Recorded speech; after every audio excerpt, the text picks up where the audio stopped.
নমস্কার।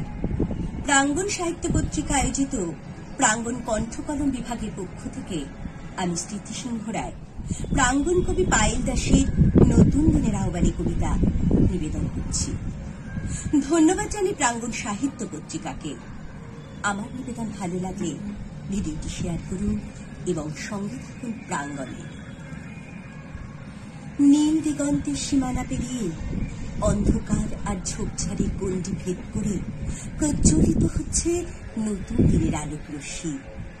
দিকে দিকে জ্বলতে থাকা তাজা লাশের গন্ধে ভরপুর, স্বজন হারানোর যন্ত্রণায় চিৎকার আর কোলাহলে বুক চিরে উদ্ভাসিত এক নতুন আশা, নতুন দিনের আলোক রেখা।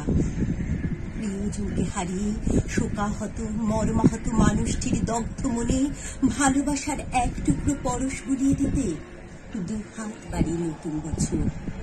শিশির ভেজা পা দুখানি ছাপ ফেলেছে সকলের মনের আঙিনায়।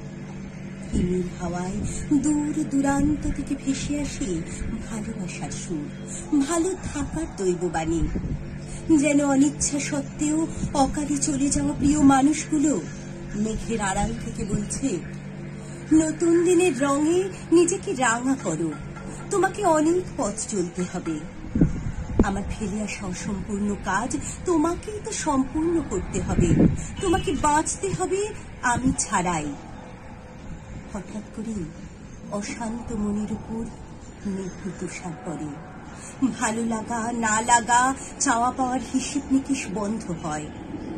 মনের তিক্ততা একাকিত্বের কালো জমাট বাঁধা জলাশয়েও পদ্ম ফুটে। অতীতের বিষণ্ণতা মুছে ফেলতে আরো একবার নিজেকে শক্ত করে উঠে দাঁড়াই, দুহাত বাড়িয়ে দিই নতুন দিনের আহ্বানে।